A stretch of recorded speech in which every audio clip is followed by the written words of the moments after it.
Hey guys, it's Jake from Blunt Magazine. I'm interviewing Jared and Rob from Bowling for Soup. Hi. How are you both going?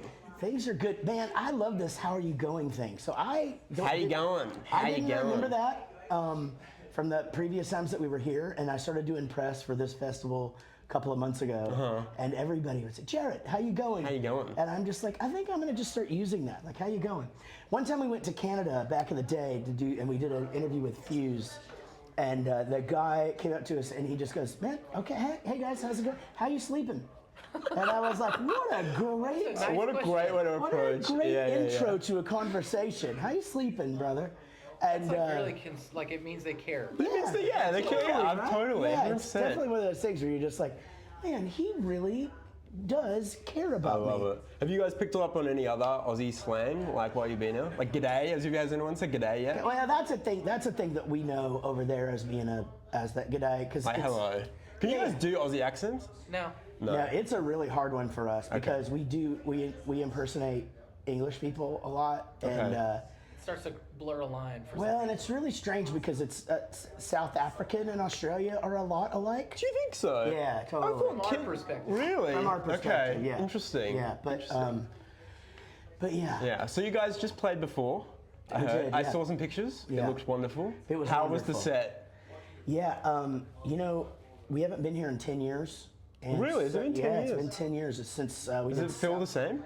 Soundwave since 2014, and we were on a little bitty stage, and so much like everywhere else in the world, things are just growing for our band 30 years in, which is wild. Yep. So that's a long way of me saying that it was. Honestly, it blew my mind. We really didn't know what to expect. We're early in the day. Sum 41, obviously, they're sick and they had to cancel. So it sort of moved us, not earlier time-wise, but earlier, like there's only one band before us. Yeah. And so we were a little bit like, okay, we're sort of opening this thing up, but it didn't matter. I mean, it was awesome. Amazing.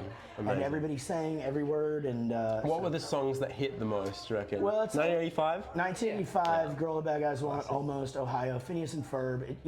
It's... You just named like basically the whole set. Pretty much the whole set. Actually, a huge response today from Punk Rock 101. Yeah. And, Really? They were big. using a lot of the material to promote this festival, like a lot of the videos for the festival. Cool. Using Punk Rock 101 as the song. Amazing. Yeah, that makes sense. Amazing. I must say, guys, 1985, like that song has like traveled with me through my life, all the way from like high school parties to like, equivalent balls and like whatever. It's just, how have you guys found like the legacy of that song? Like, I mean, it's huge. I mean, because it gets played at every other party and birthday. Yeah.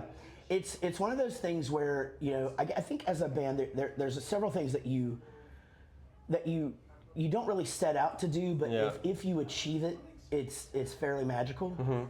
And one of those is to have one of those songs that's never going to go away. Yeah. Like I tell my kids all the time, like, I'm going to be long gone, and you guys are still going to hear this all the time. You know what I mean?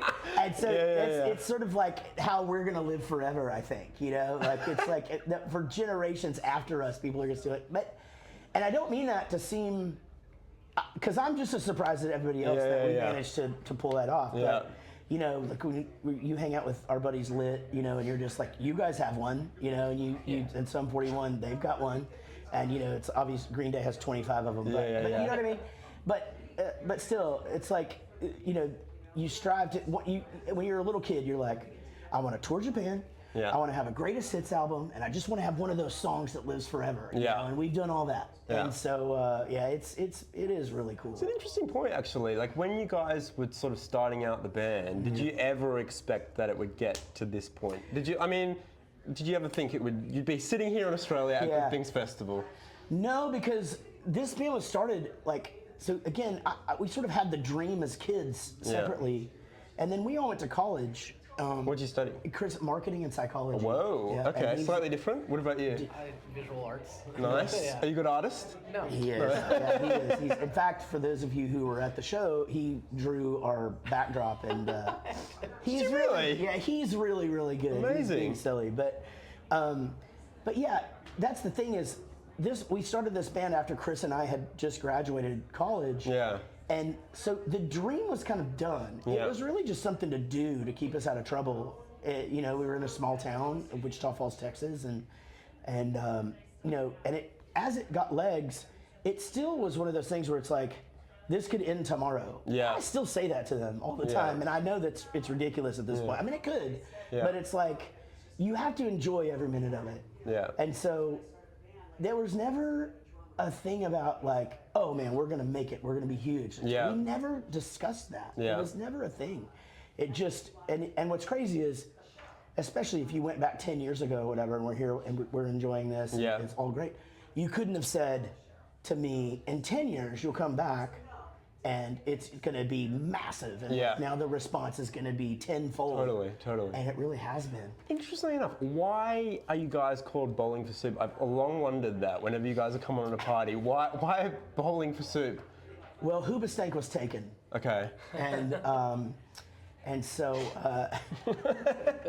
yeah, honestly, it comes from a stand-up comedy routine done by Steve Martin, who is the the white-haired comedian. The greatest. Most of you guys know him as a movies guy. Planes, Trains, and Automobiles. Of course, yeah. And now Only Murders in the Building.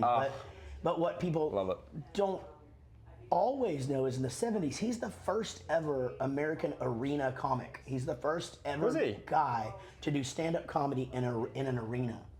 And so his bits, Wild and Crazy Guy and King Tut and the rabbit ears and the arrow through the head, they're all like, I have a portrait of him painted. My wife does art as well. We have a portrait of her in my house with the arrow through the head, and it hangs up there as inspiration. And so yeah, that's where we got the name. Interesting. Yeah. Okay, cool. Well, enjoy the rest of the time in Australia, guys. I'm sure it'll be. Listen, you're having a good time. You got coffee and beer. I've never done this before. It's the new two-fister. I think I'm gonna start doing this. Start a trend, honestly. I think.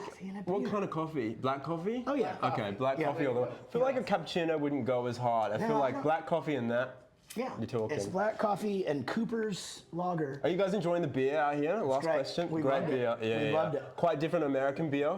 No, actually, we find the beer here more similar than other parts of the world to our own. Yeah. Okay. It's been surprisingly nice, and it hasn't really mattered. We've switched kinds like 6 or 7 times, right?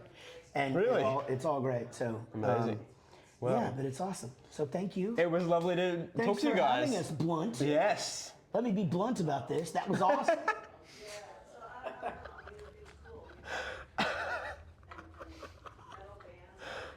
Snap out of it. Okay. Snap out of it. Yeah. All right. Okay.